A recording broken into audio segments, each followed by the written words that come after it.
Hey guys, welcome to this week's episode of Project Esports for November 5th, 2018, and we have a lot to talk about.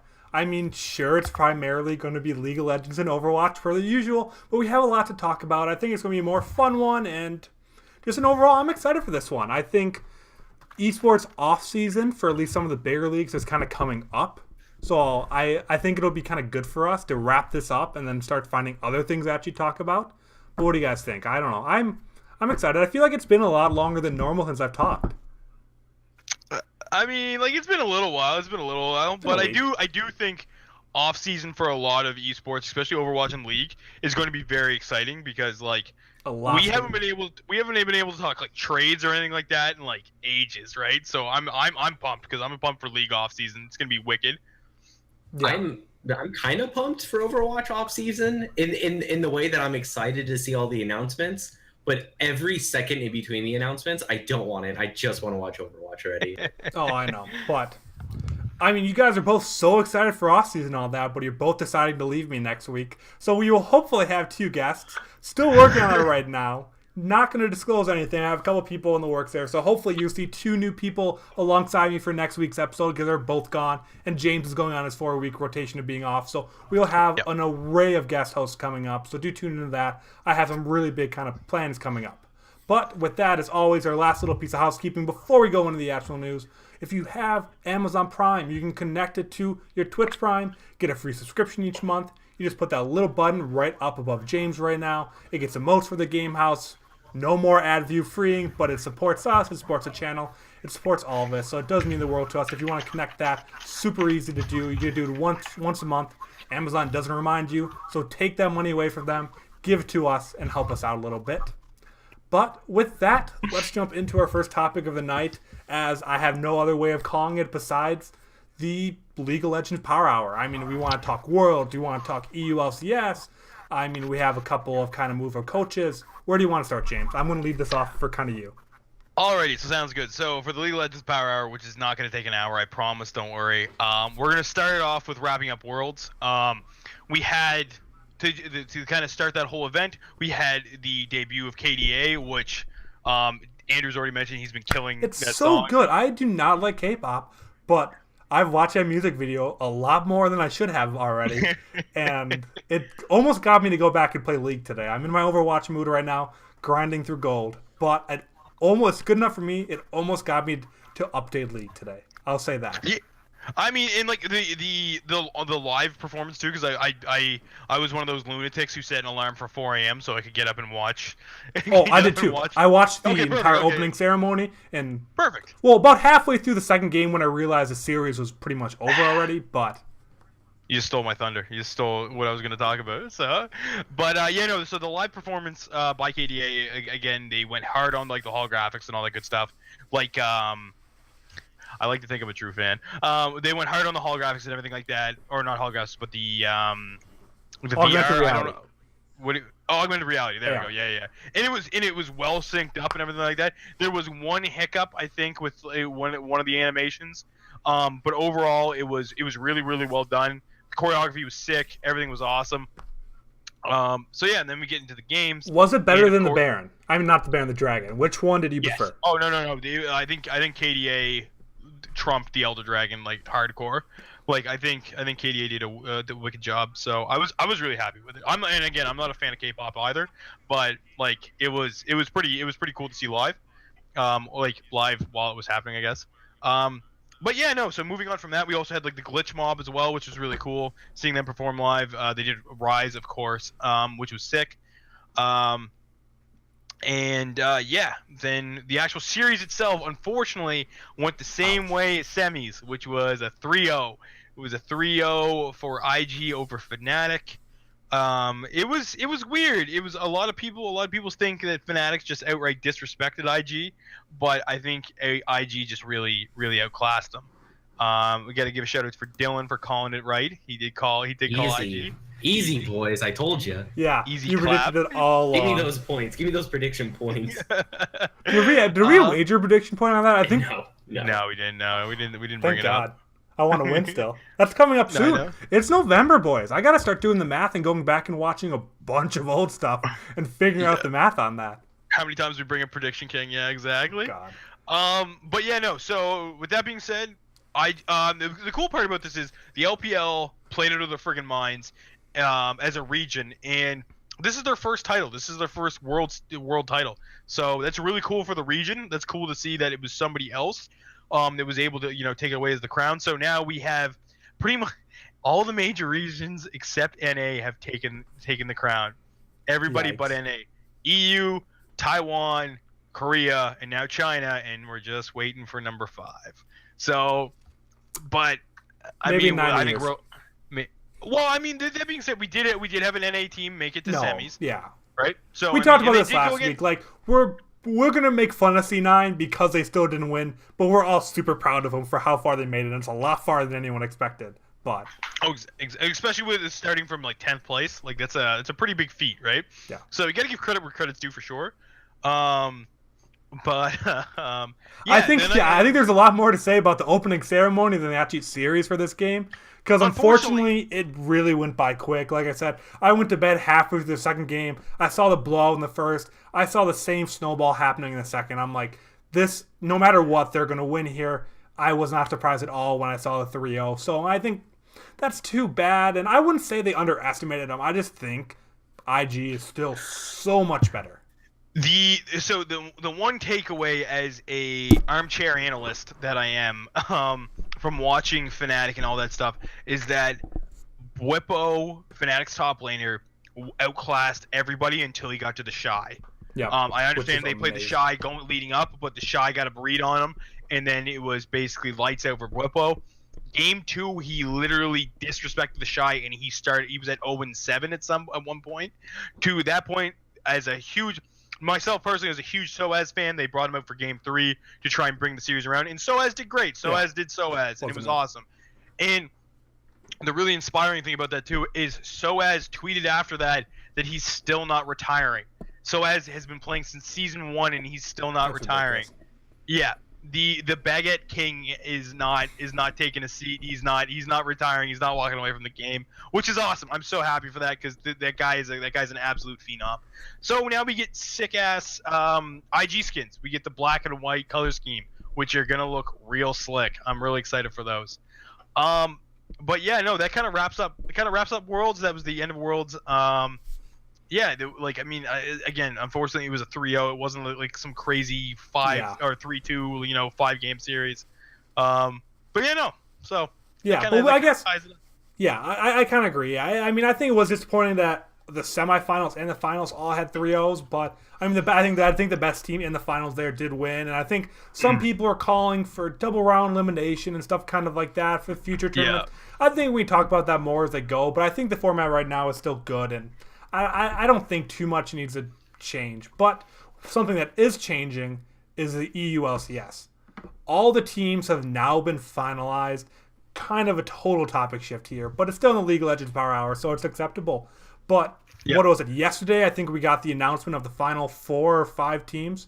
I don't have them off the list in my head. So, James, do you mind just listing? Because we didn't talk about it at all when the first couple were announced. So, just list off the 10 or 12 teams that are officially the final spots for the EU LCS. To my knowledge, they haven't given an entire list. They've announced that they are finished, but they are still reeling out teams that have not been confirmed. Like Unicorns of Love was the most recent one that were not confirmed for the EU LCS. I think Jacob from ESPN, the esports writer there, he put out an official list of like all the confirmed ones. Did he? Okay. Yeah. I don't know if it's official, but like all the ones that have had confirmation. But I guess while you're kind of looking that up, something I want to go over to you, Dylan, and ask is that we're seeing a majority of them are going to be from the EU LCS. Some of them are similar, some of them are kind of coming up in teams. But one of them that got in was Rogue, and one of them that got in was Misfits. Both of these are American teams. Mm-hmm. Do you think that should have happened? Like, I guess whatever money is, branding and all that kind of stuff, but like, should this have stayed the European teams or like countries only, or? All right. Well, when you say they're European, do you mean, or when they're American, do you mean they're American teams with American players? Are they European teams with American players? They are American-based. Both Rogue and Misfits are based in the USA. I think that's fine. I mean, if they have European players, like if the majority of the players are European, I think that's perfectly fine because I know Riot definitely has like rules in place for like country of origin and where you're playing and all that. But like if most of them are from Europe, then yeah, who cares? Who cares where the money's really coming from, right? I mean, why is that an important thing? But I guess, I mean, if you're going to bring over a company, I mean, yeah, I agree with kind of European players and stuff kind of like that. But I just don't see why, like, the Unicorns of Love, a pretty beloved team that's based in Europe, it was already in the EU LCS, why they got the shift of this shaft over Rogue that is, I think, based in, like, New Jersey or something. Because I know why they got the shaft is because Riot basically put out a proposal, and they were like, "Hey, do you want to be a team? Give us your pitch for why you want to be a team, and also prove to us you can give us like $20 million, whatever how much it is." So they went forward, they did that, and their pitch probably wasn't as good. Their branding, what they want to do with the team, their staff, probably just didn't line up as well as Misfits, and that's probably why they got the shaft. I mean, no other reason than that. Like, yeah, sure, it would have been cool to have a European-based team be in EU LCS, but I mean, if you're not good enough, then you're not good enough by Riot standards. Yeah, the big thing with the Unicorns of Love is that they've always been traditionally and prideful of the fact they are a small organization. The team was basically run by previously 5 staffers. That is true. They don't have the money. No, they didn't. But they did a great job of developing talent. Their management was super passionate about them. So it was that was always their shtick, their big thing. And unfortunately, that just doesn't mess up with franchising. Unfortunately, it was just kind of a sin. So the rumored selected teams are Astralis, who apparently Deficio is going to be involved with.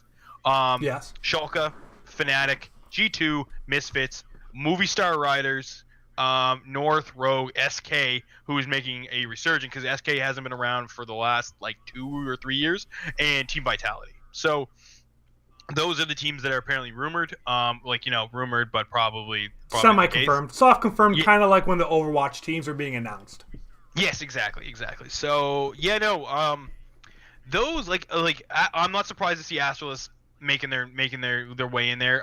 Virtual Pro, I'm kind of surprised they're not involved in that. I'm kind of shocked.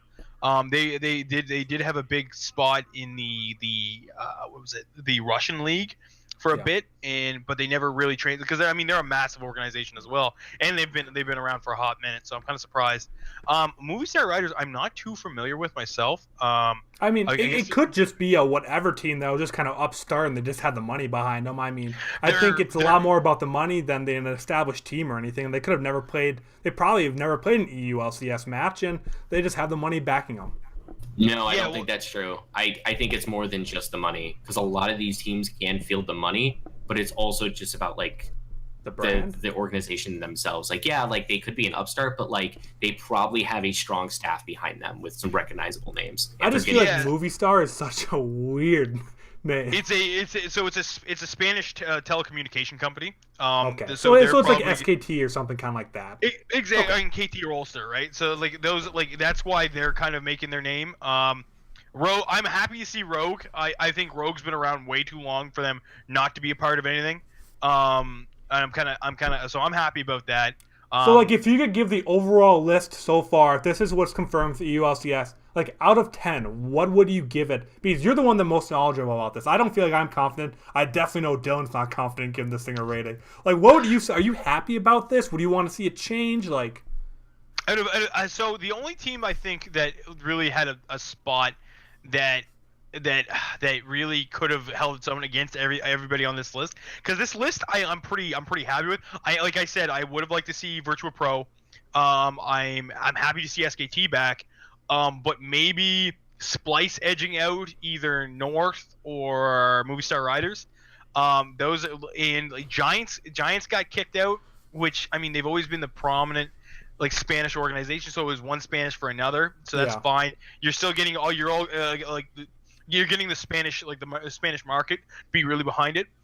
But other than that, though, this is a very competitive, solid list. I'm very happy with this. These are a lot of big names, with the exception of I'm not also familiar with North. North is the only other one I'm not familiar with, but they're a Danish organization, so and the Danes have always fielded pretty dirty players. So I'm happy to see they're around, and by the looks of it, like they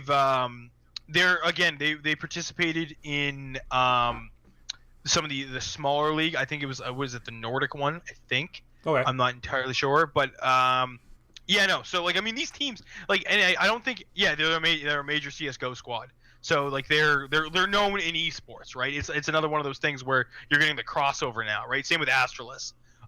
So I don't know if I'm saying that right, but yeah, no. So I think I'm quite happy with this list. I think this is a lot of, with the exception of Rogue, this is a lot of EU pride, and this is going to be a lot of people wanting to watch these guys because it's drawing from everywhere. So I'm happy with this. Did you list, give it a honestly. number? I want to hear a number. Out of 10, what would you rank it? 8 out of 10. I'll give it 8 out of 10. Okay. 8 out of 10 for the EU LCS franchising spots that are semi-confirmed. I'm good with that. So the last thing to kind of wrap off the League of Legends Power 20 minutes or whatever it is that's going to come out to be is a little bit of NA news that I think you really wanted to touch on too, because we touched on Zeke's going to TSM earlier this season. Now another head coach has been announced, and you just kind of wanted to bring this up a little bit. Yeah. So just a slight correction. It's Zix. Zix, I'm sorry. Yeah. Tony's been like a favorite coach of mine forever. He's a previous coach at CLG. He was known for his like unorthodox drafting in early games. But now the mastermind himself is going back to CLG. Weldon Green is a part of CLG again.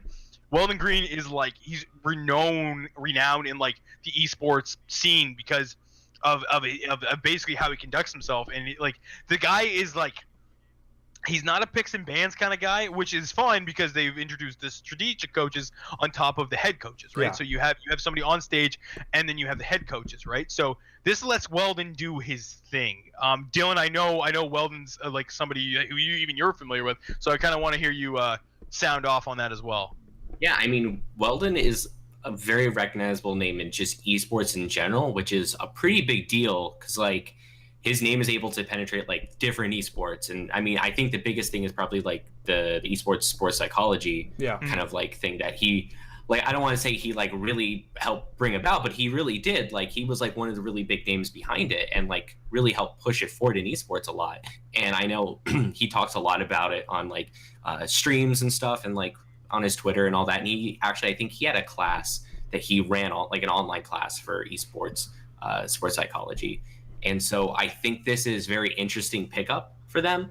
I think it's not something I would expect, to be honest. I thought he would kind of stay in that kind of role and just go to different teams with that. But damn, this is pretty big. And I think it speaks a lot to just like how good he is with the strategy behind players, because I'm sure that he's gonna be able to take this team really, really far. Like I know he knows about like key performance metrics, and he knows how to run a team, and he knows how to take these guys from like here to here, not as just players but as people as well. And he's gonna treat these guys right. He's gonna treat them right, and that's what I'm most excited about, I think. Yeah, so like the big thing to remember, the big thing to really illustrate Weldon's track history in League of Legends, is CLG. He took them to a title. He then goes to TSM, takes them to 2 titles, goes over to G2, rebuilds G2 with the perk setup, brings them to semifinals of Worlds pretty much, and now he's going, and then CLG is chucking out that MGN Grand money. Or so no, are MGN you Grand, sorry. making the? Am I hearing you like assuming that this hire is going to make CLG great again? I think CLG is gonna like take like a title this year. Probably not. I don't think so. I think you think it's gonna be. Wow. They're gonna get a title. You're gonna get a title. Okay, all right. So are you saying both splits or just one? One. Okay. He doesn't know what a split is. I know what a split is.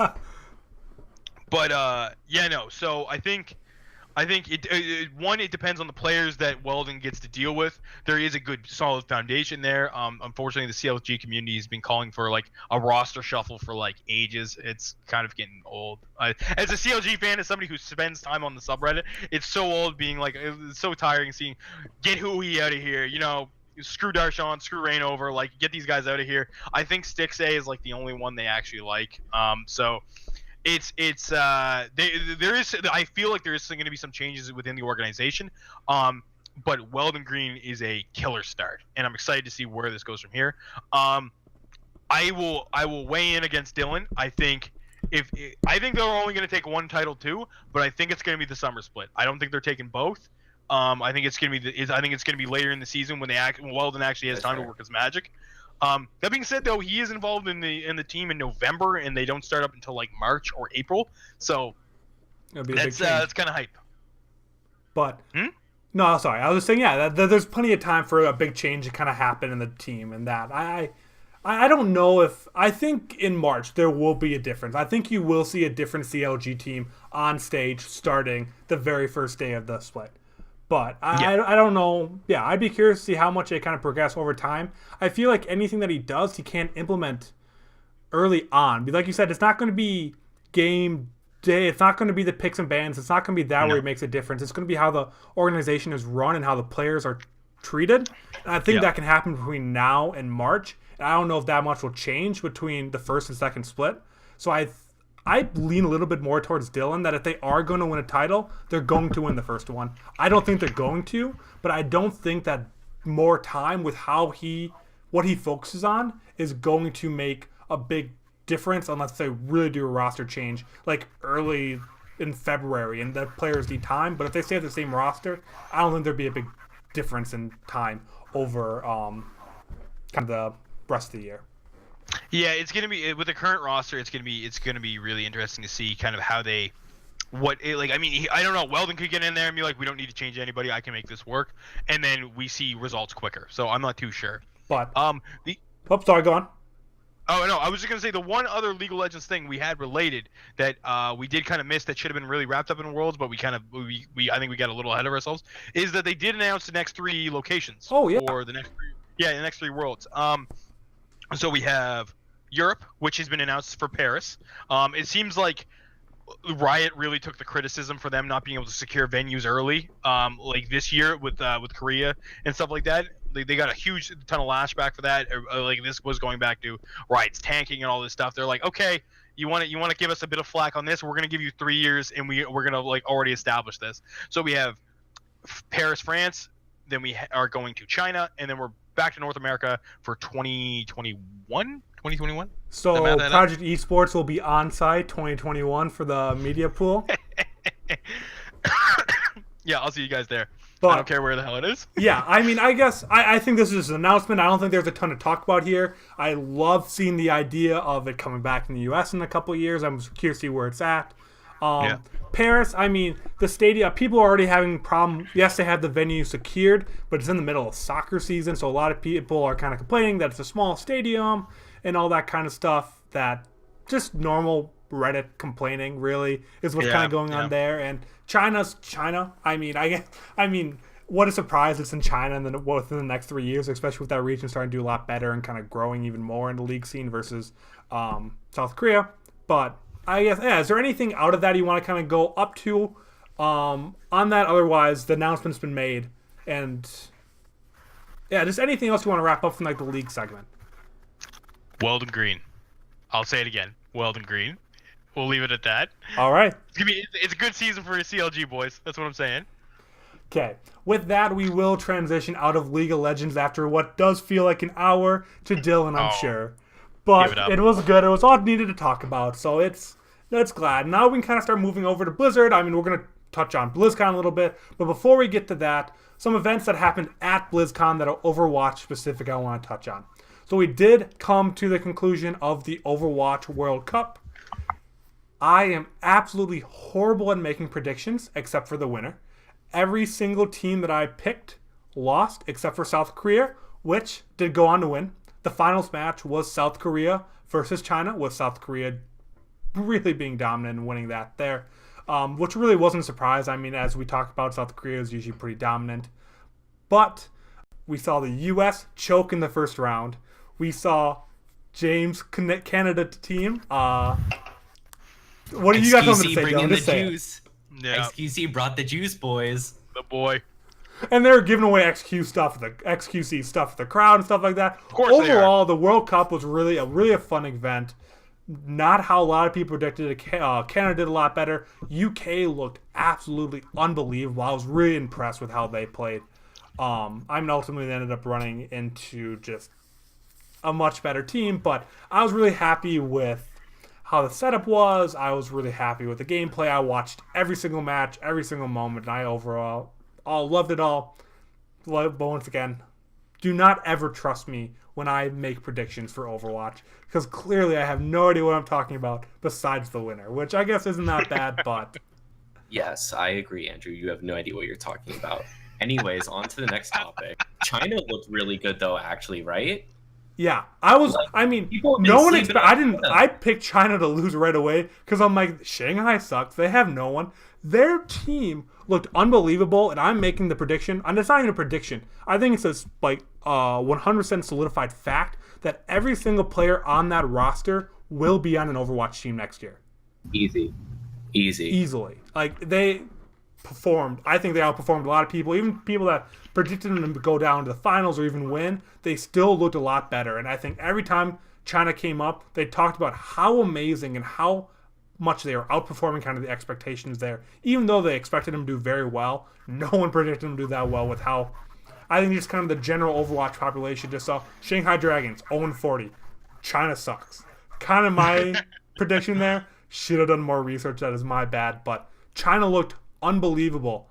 And that makes me a lot more excited for the new Chinese expansion teams, because those players are going to be staple pieces for those teams. Yeah. And I think that's going to be a great couple of players to build around.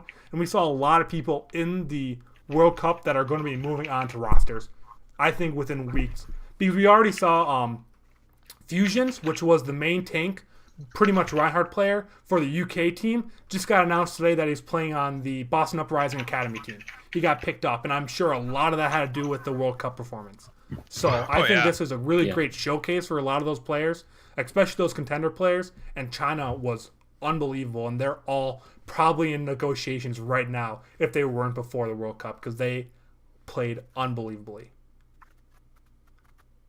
Anything else on the World Cup? I think we aren't the ones to go into the minor details about outplays and all that kind of stuff. I think we want to keep it a lot kind of bigger picture. But is there anything else you saw, anything else you wanted to comment on from the World Cup in general? I want some Lucios. Oh, I know. We'll talk about a little bit in BlizzCon, kind of wrapping up just all things BlizzCon, because Blizzard is pretty much associated with all things esports at this point. But kind of want to talk about another thing that was announced before the first round of the quarterfinals at the World Cup. A new hero has been announced. Ash and I guess her companion Bob, you can't say one without the other, have been announced as the 29th overall hero for Overwatch. And I think she looks absolutely unbelievable. She hit PTR. I think she's going to be way too hard for me to ever play, and I will never be good at her, much like Widowmaker and McCree. But I think her kid looks super fun. I think I love the short that went alongside her. And I don't know. I have not seen a single person complain about Ash, and especially Bob. I mean, if you have not seen Bob, he's a giant Omnic, and he is just everyone's favorite. And pretty much all of esports Twitter is blowing up over him right now. The only complaint I've seen about Ash and her kit is that Bob is AI controlled, which people think are going to be like, it could be a little hit or miss on how effective it is. I was watching someone stream. He has the IQ of a bronze player, but the aimbot of like a god is pretty much where he's at. Like, if he is not put in a perfect position, he does nothing. Half the time I've seen him been used, he just goes straight into a wall and then just does nothing and sits there and makes no progress. So I think it'll take some adjustment to kind of his kit and getting used to it, but it has a super high skill ceiling. I think there are going to be some unbelievable plays on it coming up in the Overwatch League. And I'm really curious to see how meta it is going to be when she's actually introduced in, and how buffed or nerfed she'll be before the Overwatch season comes around, which is a long time from now. Now, we did see somebody else out of that short, too. That's the other thing, too.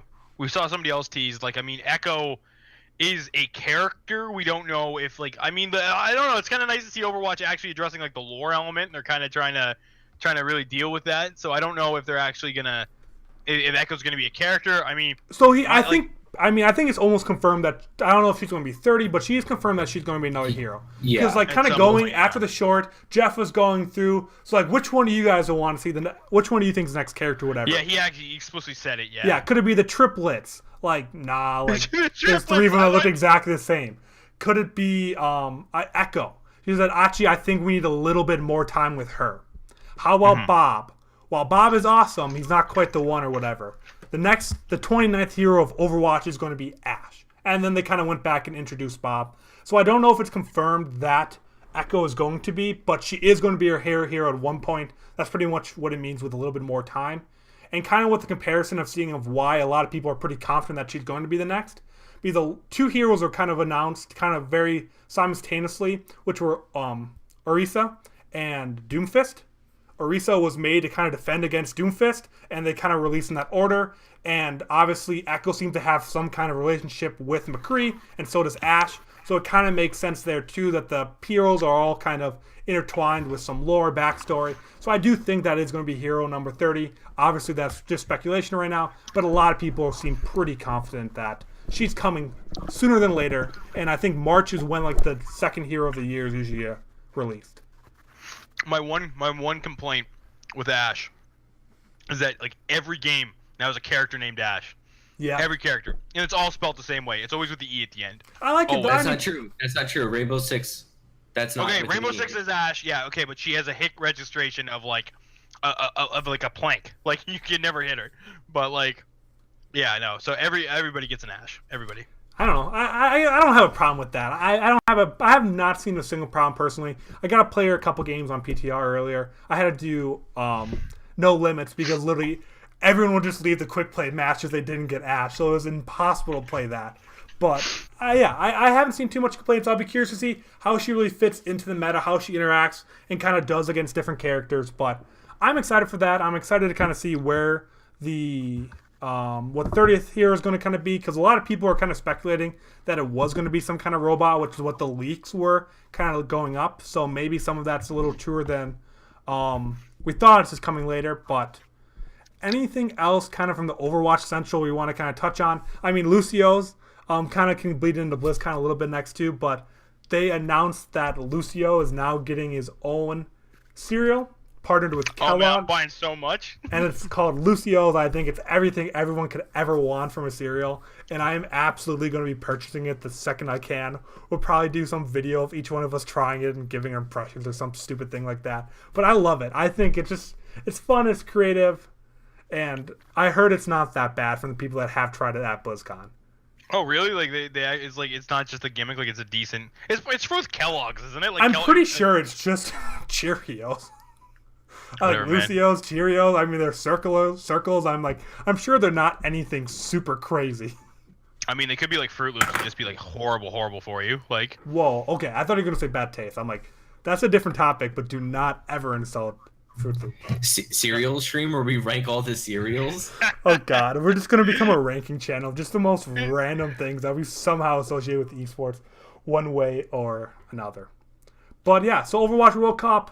Brand new hero, Hero 29 and potentially Hero 30 coming down the future. Bob is unbelievably cool. He can be nanoed. He can be sleeped. He's pretty much his own entity. I love all of that. But anything else you want to touch on before we kind of move to BlizzCon and kind of taking a step back from just kind of the Overwatch specific part? no, I'm ready to jump right back into the rest of BlizzCon. Well, before we jump into BlizzCon, we're going to do our little mid-show kind of reminder that if you do have Amazon Prime, you have Twitch Prime, so do connect that. Help us out. We're working on emotes. We are trying to do whatever we can for our subscribers. It helps us out a ton. It helps the Game Haus out. So if you do have Amazon Prime, it's super easy to connect to your Twitch Prime. You get a free subscription each and every single month. Amazon does not remind you, so if you have done it before, it's probably up again. So do just push that button right above James right now, and it helps us out a ton. But with that, that's a little mid-show ad roll, whatever you want to call it. Let's jump into BlizzCon. And before we even talk about esports related stuff, Dylan, you get 30 seconds to just scream into your microphone about Diablo I want a minute. Immortal. I want a minute. Give me the minute rant. All right, hold on. You get a minute rant. Because this is an esports esports-centric show, but I respect Dylan enough to gotta know that stand he is incredibly upset and he is standing up for this right now. So you guys are in for something. All right. All right. Let's start the clock. Yep, start the clock. I like it. Go. All right, I just want to start by saying this is not about mobile games. Anyone who puts down mobile games and they consider themselves a gamers, fuck you. Mobile games are perfectly fine. Second of all, this isn't an attack on the developers at all. It is perfectly fine. But god damn it, I'm so upset about Diablo Immortals. I didn't want this game. I just want Diablo 4. Everyone wanted Diablo 4, and that's all we wanted. We didn't want a mobile game. We didn't want a mobile game that wasn't made by Blizzard at all. We didn't want a mobile game that was going to be always online. That's basically just Diablo 3 with like a few things added onto it. We wanted a new Diablo game. And I think the big thing going behind that is just because Diablo 3 didn't live up to what we wanted. And yeah, sure, you can go play Path of Exile because Path of Exile is a great game. And it's just Diablo 2, but with it just way bigger and it's a better game. Please go play Path of Exile. It's really good. And then apparently Blizzard was supposed to be like, hey guys, by the way, we're working on Diablo 4, but we're not ready with it yet. And they decided to pull that, and this is terrible marketing. Bad marketing. And that is time. I feel like he practiced that. I feel like he asked for that minute because he definitely has practiced parts of that. I had more. You had more. But you kept it to a middle. I'm sure you could, anyone that wants to follow at Beal for Real on Twitter can get more rants from Dylan whenever you can imagine. But with that out of the way, Dylan can now talk about BlizzCon without absolutely losing his mind, because I have never seen a man more upset about an announcement over a Slack channel.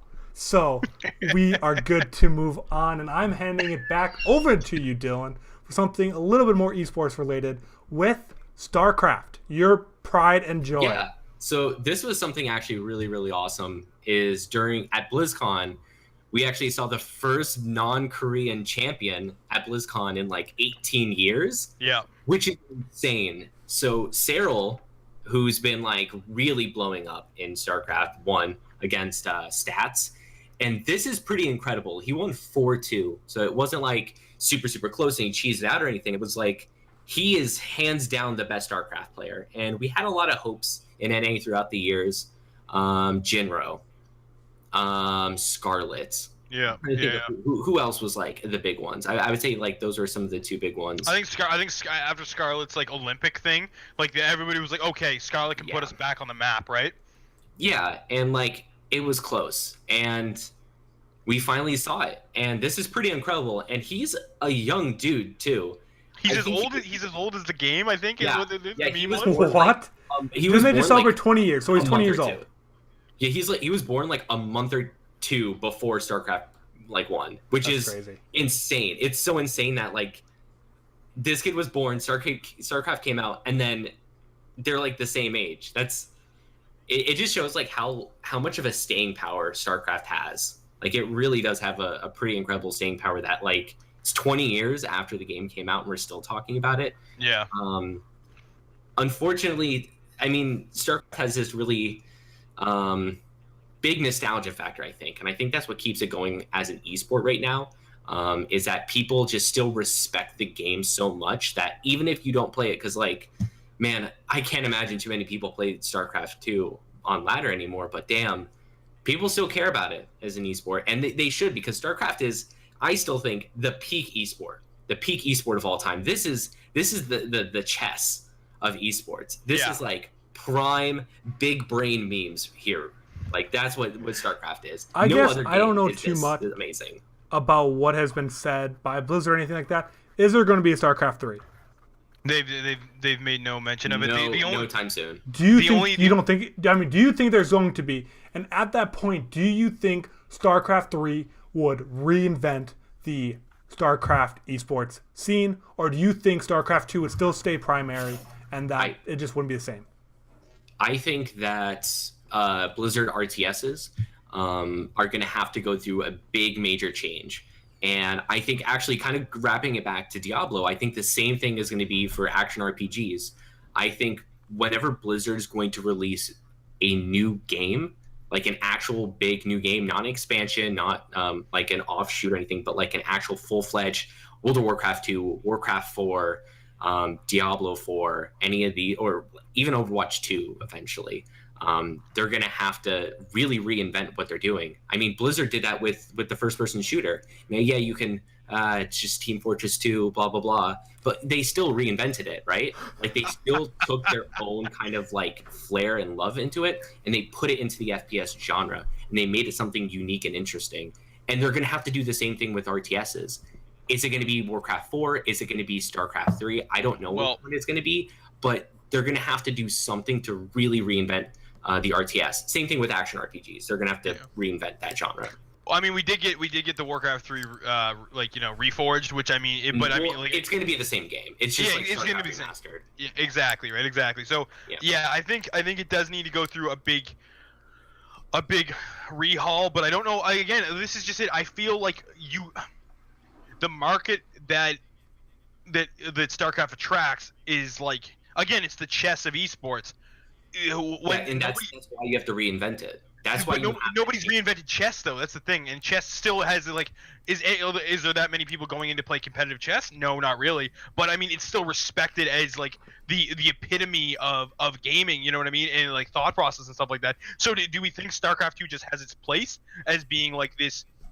Like the top of the pinnacle as far as like skill ceiling. No, you can have a game like that and you can keep it reinvented. You can have the best of both worlds. And I mean, we're not the game devs. Like we can't envision what like the next revolution in gaming is going to be. But I think they have it. You know, it's the same thing with Overwatch. I mean, you took a genre like first-person shooters, which for the most part was about like lightning reflexes, like god tier aiming, headshots, being a god at that, and they made it into something that does have all those aspects to them, but there is a casual aspect into it. I can just load up a game, I can just shoot around and have fun. I can play Reinhardt and just fucking swing a hammer everywhere. But that was a way they kind of reinvented that, and they changed it, made it different, and I think they can do the same thing with StarCraft and still keep the hyper competitiveness. I want, look, honestly, as somebody who kind of came up like and played the original StarCraft and Brood War and stuff like that, I want to see it too. You know what I mean? Like I want to see the revamp happen. I don't know what they got to do it. I hope they I just hope we get there. You know what I mean? I hope it comes.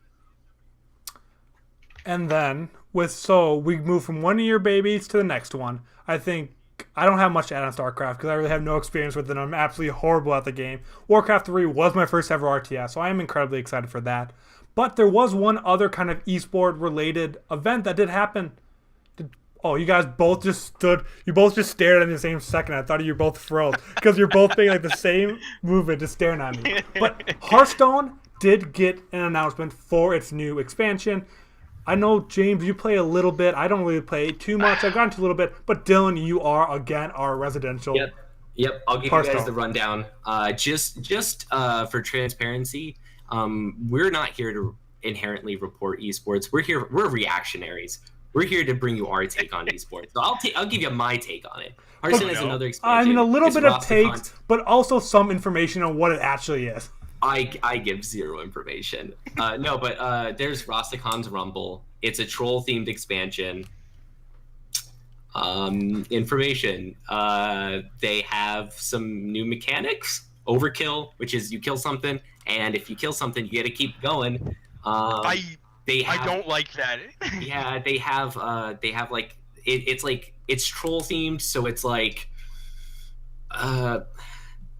maybe I did not know you struggled this hard to put out information on some of their themings and stuff like that. Like they have like not like totems, but they kind of have like spirit guides and stuff like that. Yeah, the Loa, which is, I mean, the Loas are like such a huge part of like the Warcraft lore that it's not like for anybody. I don't think it's like a huge like, oh god, like should they be really going down that road? Like I mean, because Warcraft's been beating that horse for years. You know what I mean?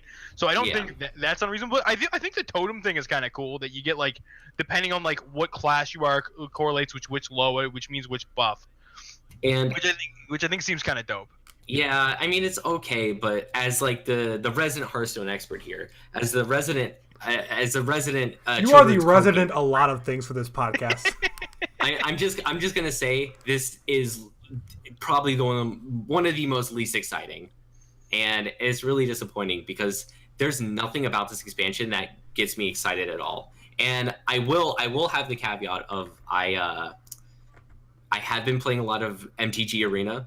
Me too. So I have been getting into Magic a lot, both paper and MTG Arena, and Hearthstone's not bringing anything to the table right now. There's nothing new. There's nothing exciting. There's nothing interesting. They're gonna have a solo mode, but the solo mode is probably just gonna be like what we had before. There's no crazy amazing cards that are super exciting. Like it didn't pan out to be that great, but like Wilfred Fizzlebang, right? He was a card that was like, put this in your deck, and you get just a random deck at the beginning. That's really cool, and it was a deck that like worked together. It was part of their like recipes. That's a cool card. That's really interesting and kind of gets you hyped up. Even if it didn't work out so great, it is really cool. They're not really releasing anything that's really all that cool. Like I mean, the theme is okay, but even in Warcraft, I don't like the trolls that much. They're okay, but like they're not my favorite race, and so nothing about it is getting me excited. You know, this isn't like Lich King expansion. Like it's not getting me hyped for Arthas and stuff. So there's really nothing there, and it's a little unfortunate because I do shell out Hearthstone a lot. I always buy the pre-releases, but I probably won't with this one. And I hope Blizzard will take a hit with this. I hope they'll take a little bit of a hit because a lot of people have been having a lot of issues with Hearthstone. A lot of the balancing, Druid has been really oppressive, et cetera, et cetera. I hope they do take a little bit of a hit and they look towards Artifact and what it's going to be, and they take a look at MTG Arena and what it has to offer, and they really find their niche and drive into it, because that's what they need. MTG Arena is for the tryhards. Artifact, I don't even know what that's going to be like. Who knows? But Hearthstone needs to find out that it needs to be casual, but casual in a competitive way, which sounds contradictory, but it's not. You know, you can be a casual game that people can easily get into and also have a competitive nature. I'm looking at you, League of Legends. They do that perfectly. My boys. you need to find that niche, and you really need to drive with it. And Hearthstone needs to figure that out. Yeah, that's my Hearthstone rant. One question from the chat. Do you think that this new X-Pack will favor Arena over Constructed? It might. I'm not a big Arena player, so I can't really say. I hope it will do well for Constructed or for Arena, because I don't think it's doing great things for Constructed. And if they're not going to do great things there, then hopefully Arena's going to shine a little bit, because Arena's a really cool format. It's a really cool format. I think drafting is really, really cool.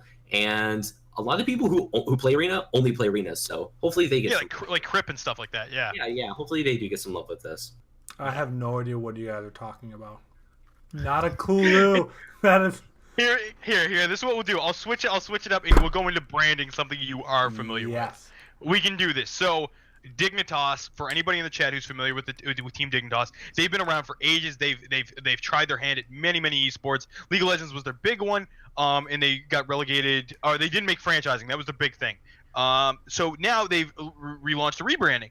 They're no longer Team Dignitas. They're just Dignitas. They've rebranded with an owl that I guess is very like related to, I think it's some sort of like folk culture. I remember I looked it up. I like really actually went in depth with it, because Dignitas for me was always like, I was always a big fan of the organization. But that being said, it's a cleaner look, it's a nicer look. But for any of our listeners or anybody in the chat, Google just Dignitas and see what happens. Spoiler alert, when you do just Google Dignitas, maybe like pause it like after I say that and then like go back. But if you Google just Dignitas, you will not find Team Dignitas. You will not find their page. The first page you see is what, Andrew? Because you have a very confused look on your face. Oh no, I have something to explain that. You finish your statement. Okay, cool, fair enough. So it is a assisted suicide web like organization out of Sweden. That is it's basically like looking, but basically it's actually a very well respected organization, but that's their thing is basically just, you know, like dying with dignity sort of thing, right? So this is what you see after this rebranding. This was like the biggest takeaway that everybody had when they did this. Like, and don't get me wrong, I think Dignitas really needed to do something to rebrand themselves. They needed to do that because the organization was so dated. It was very much, okay, you can tell these guys are in at the ground level esports, but they didn't really adapt like everybody else did. From the organizations that did make it since then, you know what I mean? But Dignitas is now up on the times. They just the execution kind of fumbled a little bit. That being said, Dignitas does have a good backing. They're backed by the 76ers. I know the 76ers don't have the best track record. Like they're not really the best NBA team, but they are trying, and I like that. I respect that, especially from an organization that's been around from so long. And the new uniform looks pretty slick. I'm pretty happy with their logo and all that good stuff. It's pretty sharp. Again, it's just this little fumble of actually trying to find the team. I'm assuming that if you do Google Team Dignitas, you'll actually find them pretty quickly. But if you're just going by their new brand, they're not the top search, guys. They're not top of the food chain. Number 1, I miss Digi. I loved their old mascot. I loved their old logo. I know it didn't adapt at the time, but I missed Digi because I just thought it was cute. It stood out, and it was one of the first things that kind of drew me to the team. So one, I don't personally love their new logo. I think it just screams generic, rather kind of be like a soccer team or just kind of one of the million esports organizations you see kind of going out there. It just doesn't scream unique to me. I know TSM or I know there's a lot of big esports teams that really don't have anything super unique for their names, but I just don't love their logo. It just doesn't speak to me compared to the old one, but I really was kind of more leaning towards I liked how their old one looked a lot. Yeah. With not searching up under just Dignitas, that is called search engine optimization, and that takes a lot of time. So how Google shows up websites is based on people that are linking to old websites, that content based on, and all that kind of stuff. And obviously this is a well-known organization. A lot of people wrote articles about it. Like pretty much every time someone writes the word Dignitas, and it kind of has to do with a certain like website, or they link to that website, Google puts it up higher. So when you change a team from Team Dignitas to Dignitas, obviously they're pretty much starting all over again. Because everything that linked to teamdignitas.com or whatever their old website was, pretty much now no longer helps them, and they got to get all that to go to a new website.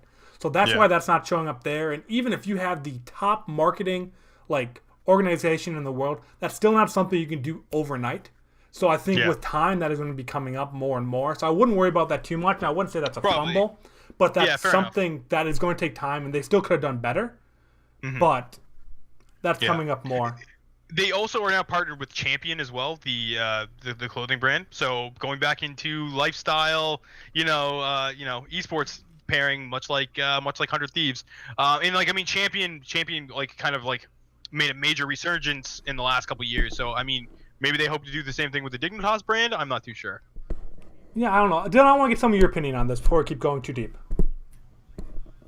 I didn't think their old branding had that many issues with it. Yeah. I thought it was just fine. I like the dropping of the team. I agree with that.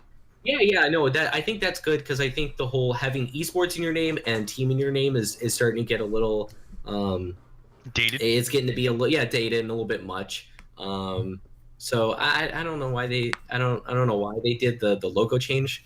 I mean, because they didn't want a completely fresh rebranding because they kept the colors. So why not just keep the mascot? Because they had like a simple version of the mascot, and it looked just fine. Yeah. I don't know. I think it's good. It has people talking about Dignitas again. When was the last time any of us even mentioned that team? I mean, I know they're still decent in a couple esports, but like Here's of the Storm is their big thing. Here's of the Storm and CS:GO are like their two, or at least Here's of the Storm recently is their big like calling card. Like that's what they're, and their CS:GO female team, they're like the only ones who do it, and they're like really good at it. But nonetheless, we usually are just kind of more service level and all that kind of stuff. We don't go into like super deep in a lot of esports. But in over the year we've been podcasting, I am 90% confident we have never said Team Dignitas or Dignitas. We have never brought them up. I mean, we usually talk about teams who like win and stuff. Yeah. So I know again, we don't go super in, but what I'm saying is that it's good for them because they have people talking and they have people caring about who they are again, which after kind of we probably talked about them a little bit when they didn't make the cut for NA franchising and stuff kind of like that. But I think this is good for them because It's that old thing that any publicity is good publicity, and even if people are kind of torn over the logo and that, people are talking about them and curious to see what they're going to do next, which is super big. And staying relevant and having people talk about you in esports, if you're not constantly winning these huge events, is incredibly important. So I think the video and the talking about it, I think that's all good for them. Whether I agree with their branding and all that kind of stuff is one thing or another, but I do still see this being an overall positive for them. Even if people want to still hang on to the old logo, let them do that. They care about Digitas again. Yeah. So I mean, well, I'm kind of excited to see what this means for the brand altogether. I'm hoping that they because I mean, I'm looking at their website right now. And they kind of dominate all the offshoot, all the non. I don't want to call them S tier titles in esports, but that's kind of it. So I mean, Rocket League, here's the Storm, Clash Clans or Clash Royale. Which I mean, we have to accept the fact that is becoming a pretty decent esport. Smite and Smash Bros and stuff like that. So I mean, that's their wheelhouse, that's their thing. So I mean, if this means they get tons of publicity with that, power to them. You know what I mean? So, but anything you want to kind of wrap up on for this? I know we have one more story kind of before we end out the night. Probably go a couple minutes over, but we have one last thing that I kind of want to hand it off to Dylan, because I'm really curious to see what your guys' takes are. When I first heard about this and saw it actually happening, I was honestly torn, and I still don't know where I land kind of on this. So Dylan, tell me a little bit about Walmart. All right, so tonight's been an emotional night. It's been a roller coaster for me. I've had a lot of heartache tonight. And this is a news story I'm actually really happy about. I think is a really good thing, actually. Okay, wow. So Esports Arena, who we've known from California and Las Vegas, I think is their two main locations. They're expanding now to 5 locations inside Walmarts. And so just to get a vision of what this is going to look like, have you ever seen a Subway inside of a Walmart before? McDonald's. Or a McDonald's. It's so you basically walk in and it's like a little offshoot inside Walmart. Yep. Same you might see Walmart has a pharmacy or a place to buy glasses, where they check your eyes and stuff. I think it's going to look a little bit like that, except it's the Esports Arena. There is a picture of it online. I replied to a tweet that retweeted, I believe. So if you do go to our Twitter at the Esports Pod, we do mention it. I can probably retweet it or something later. So there is kind of a picture of it, and it doesn't look bad. I'm not saying it looks bad. It's just and so what its whole deal is going to be is that they're going to be using it probably for an internet cafe and stuff, but more importantly to host events. And I think that's the really cool thing. And I think that is the important thing, because one, if you're hey everyone, we're having a League of Legends event. Can you imagine kids in this town will go, hell yeah, that sounds rad. I'm going to go down. I'm going to play League of Legends. We're going to go and we're going to get cosmic brownies and Mountain Dew and stuff at Walmart at the same time. That I would have done that in high school. That sounds so God. I love that. Oh, man. I know it's it's a Walmart and but I mean, it's cool. I think this is really cool. And I think a lot of eyes are going to be on esports because of this. And what I think would be the coolest, right, is they have a nice big event and they put TVs on the outside, so people are walking by and they could see it up there. Oh, that would look so cool. That would look pretty sharp. Go ahead. Sorry. You go first. Okay. So I'll make it kind of quick. The big thing with me with Walmart is that Walmart is one of those things that no matter what your background in, as far as your family setup, your income overall, everybody goes to Walmart. Everybody does Walmart. It's a universal thing, right? You know what I mean? So this hits everybody. This is nobody's excluded when it comes to something like this. So that and again, that means more people are coming in. So I think for me, I'm a big fan. I would be all over this if this was in Best Buy or something like that. I understand what you're saying with it touches everyone. Yes. But I think we should focus more on the people that are kind of more technology and kind of people that still go and shop at Best Buy, because not a lot of people still shop at Best Buy. It's not doing well. But I feel that's a great target market. It doesn't feel much more fitting to go to a Best Buy for a small esports tournament than a Walmart. I just feel that just fits everything. It doesn't. I'm going to explain why. This is not an extra thing to go to. unlike having a McDonald's or a Subway inside of Walmart. If you go to Walmart and there's a Subway or a McDonald's there, you go, oh, I'm going to Walmart. Like, I'm here already. I kind of want to have lunch. I go there. This is a destination. You go to this Walmart to go to the esports arena and play in small local events. You go there for this purpose. It being in the central location of Walmart is just the added benefit to it. And I think if you go to an esports event at a Best Buy, there's not really anything to get there that's important. Like, why are you going to go there and get headphones? But you know, you just made two different points. One, you're saying, well, if you're going to Best Buy, there's nothing to get there. Like, no, it's not two different points. What I'm saying is the esports arena is a destination, right? Yeah, so why would it matter if there's nothing there to buy? So you could buy food to eat and hang out with your friends. And Andrew, to build on what you said nobody really shops at Best Buy anymore, right? So why put something in somewhere which is already because it brings them back. It's technology based. People that shop at Best Buy still are probably more than likely to be somewhat interested, more than likely to be interested in esports if they walk by it. No, okay. So here's the thing, right? If 1,000 people go to Best Buy, right, and like 50% of them are in esports, cool. But what if 100,000 people go to Walmart? Like 10% of them are interested in esports, but a bigger percentage actually is like doesn't know about esports, but learns about esports. That's just it too, because I mean, like, again, it's like we already talked about it. Walmart's almost like all encompassing. Like they you know, everybody still goes to Walmart. A very niche. I want to say niche because it's like the elderly go to Best Buy. My buddy works there. It's all he sells to is either the elderly or people who come in with student loans, and that's it. So I mean, like you have such a niche market where Walmart, again, it's all encompassing, and yeah, the ability to learn about esports is a big deal as well. Much like our New York ball drop thing with Ninja, kind of the same thing. It's roping in more people. I don't agree. I don't have any more points to fight you on it, but I don't agree, and I am not. Also, we have to learn that this isn't in every Walmart. It's five in LA. I mean, it's like all in California. It's all incredibly populated areas. You know, yeah, it's in super populated areas, and it's in West Coast areas. You know, places that people are more like affluent in technology, which and is why Best Buy makes even more sense. These people there have the money to go shop at Best Buy. But that's just it. Like somebody said in chat, if you're into tech, you're ordering online. Yeah. For me, from me, like in Canada, we're ordering from Newegg. We're not ordering. Well, I'm not going to Best Buy. I order everything from Newegg. Exactly. I applied for a job at Newegg, so who knows? Maybe one day you'll be ordering from me. Oh, maybe. I hope so. Give me deals. with that, I think we're a couple minutes over, but I think it was a nice little. We'll call that a discussion. I don't know if we're quite to the point of a debate or an argument, but it was not quite a conversation. But I think, is there anything you guys want to touch on, wrap up on from anything we talked about, anything brought up in chat, anything that just came to your mind before we take off from today's episode? Weldon Green, boys. Weldon Green. Oh, God. That's it. Bless Weldon. Bless Weldon. All right.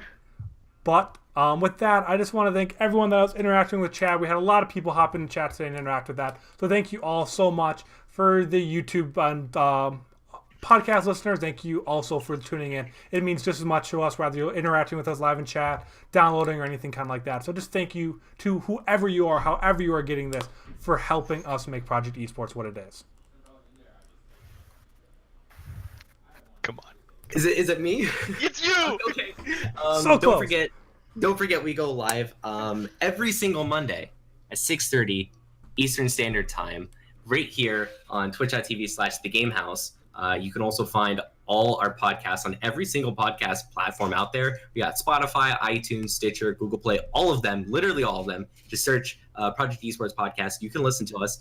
All that always goes up live the following day, every single Tuesday morning. So whenever you're commuting, you can listen to us. And you can also find all the VODs at The Game Haus's YouTube page. Or Twitch. Yeah, VODs on Twitch. Whatever you want. They work, sort of. And with that being said, guys, any interaction, any subscription, any following, anything you guys tweet back to us on Twitter, all that good stuff. We appreciate the hell out of it. We're still growing. We're still looking to grow. So we value any interaction we get. Like to the point where we were doing that thing where we were thanking everybody in chat, because that's how much we appreciate it. That's how much we appreciate you guys. And I'm standing by it. Before you do the closing, thank you very much for doing that and being on top of that. But anyone that does go on their podcasting platforms, iTunes, anything kind of like that, and leaves a review or a review and like a 5-star rating or whatever like that, I will personally thank on my Twitter, on the Project Esports Twitter, send us a picture, and at the end of each episode for the next couple of weeks. So if you want to get a shout out and just help us out a ton, we will do for a couple of weeks now. If you give us a review, send us a picture, we will give you a shout out, because it does mean that much to us, and you are really helping us a lot by doing that. So with that, I will hand it back over to you, James. Well, it's just for me to say I'm James. I'm Dylan. I'm Andrew, and we're staying with a consistent ending if it's the death of me. Thank you guys so much for tuning in this week. It was a lot of fun having you guys. We will see you next Monday at 6:30 p.m. Eastern Time. See you guys later.